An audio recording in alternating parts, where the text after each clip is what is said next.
Hey, what's going on, everyone? My name is Jason. Welcome back to Backtrack Cinema. In this review, we're taking a look at Nightmare on Elm Street Part 2, Freddy's Revenge. So get some popcorn, get a drink, get comfy, and let's talk Nightmare on Elm Street Part 2.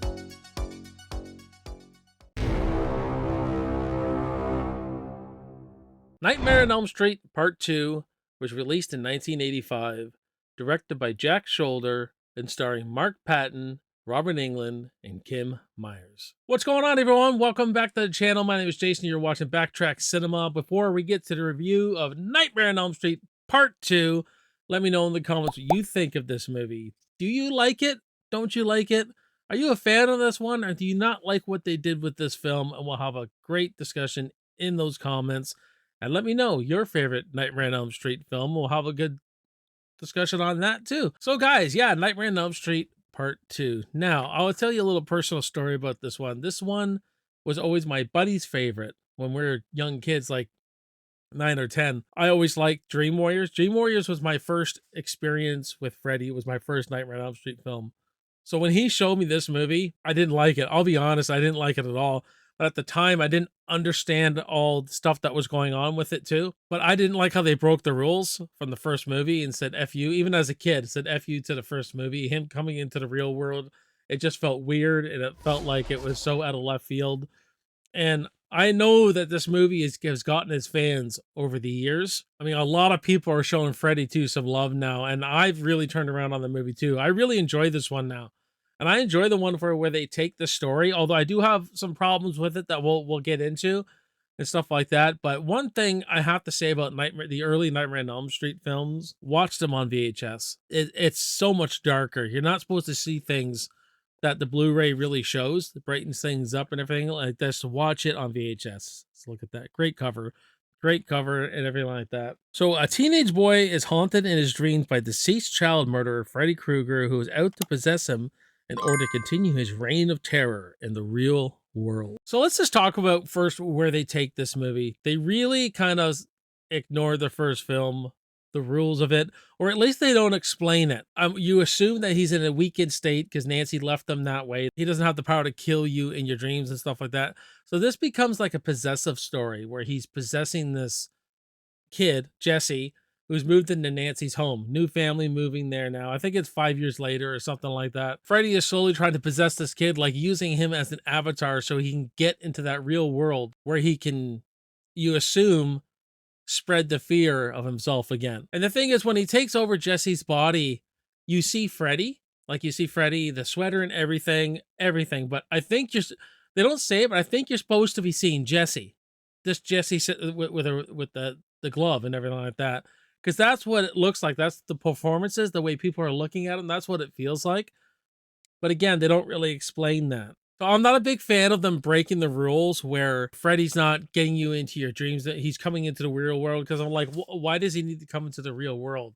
I'm just assuming, is it to spread the fear again? That's why he needs to he's not powerful enough to do it. So he has to possess Jesse. And I think because Jesse's living in Nancy's old house, this is where Freddy has at least a bit of power, I guess, to take someone over. And Jesse is so damn scared of Freddy.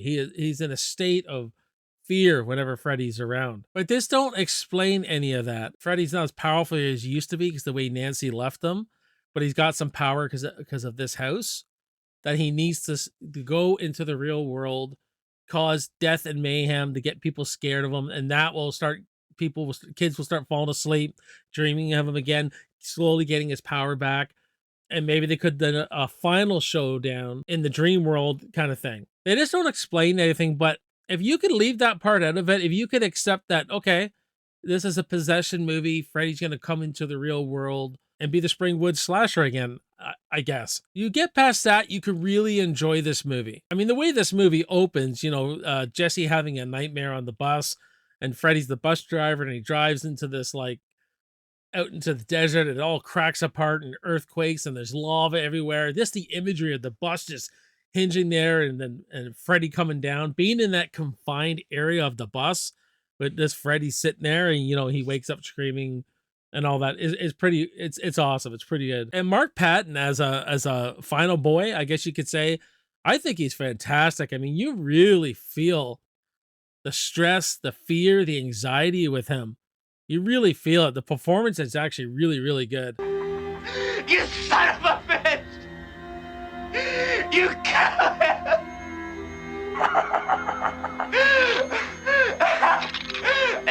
I think that's underrated. I think he was absolutely fantastic in this. Like the way Freddy just mind fucks with him, and this very psychological, this movie. And I think that's one reason, a reason I really like it. When you can add a component of psychological terror with the slasher and mix it really well, you got a better movie. You just got a better movie.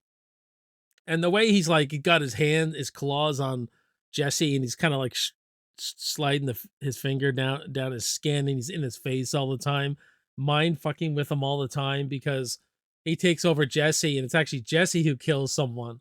Like when his buddy, we get into the kills of it. The kills are all great, but his buddy, he goes over to his buddy's house, and this is where this is the practical effects, man. This is where Jesse, Freddy pops out of Jesse, and it's just fantastic. And the way Robert Englund comes up and he winks, he kind of like does this grin, and then he puts his claws in through the door and slices the kid, just guts him like a freaking turkey. You see Jesse sitting there, like, because he did it really, he essentially did it, and then you see Freddy in the mirror just going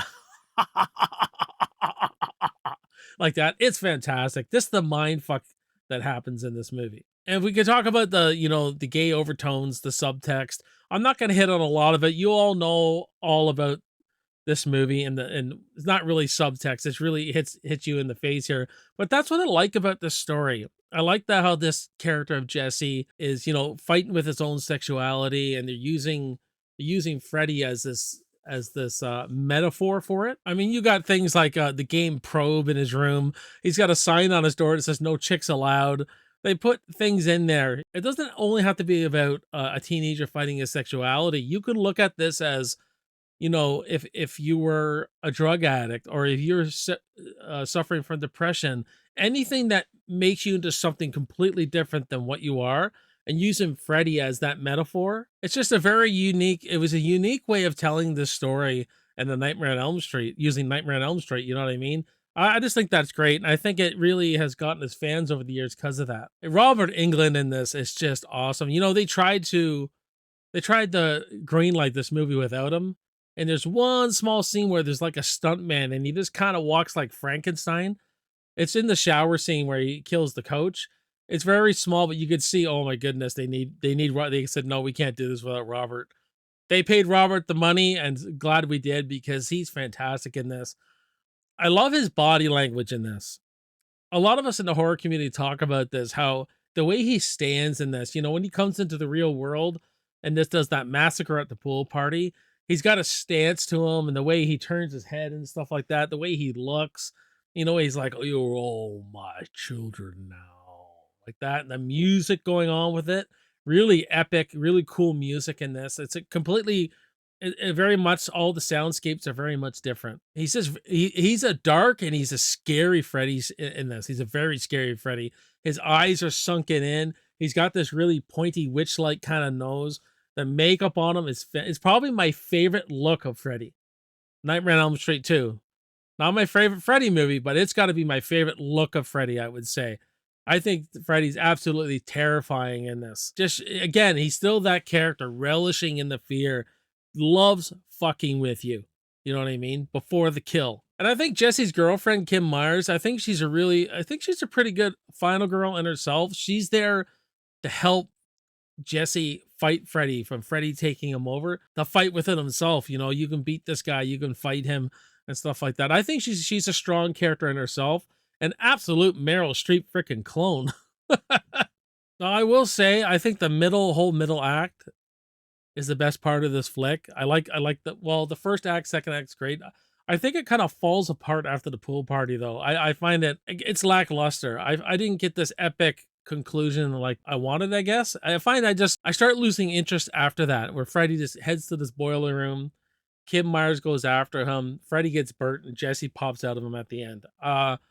I don't know, and it has a really lazy ending at the end. The big jump scare thing. Freddy's not really dead. Jesse didn't beat anybody, I guess, or is it a dream or not? I don't Another lazy ending, I find. And some weird ass practical effects at the end, the dogs with the human heads, some weird imagery with, you know, a rat coming up, then it turns into this big kind of rat monster and it's growling. It's just like things just get freaking weird. And you know, I really check out the third act falls off a bit. It's just, I think they could have tied this movie up in a better way by showing Jesse fighting Freddy. I like that part, but just a lot of the imagery and just this everything that goes along with it. But all in all, guys, I enjoy this movie. Over the time, I've really grown to like it.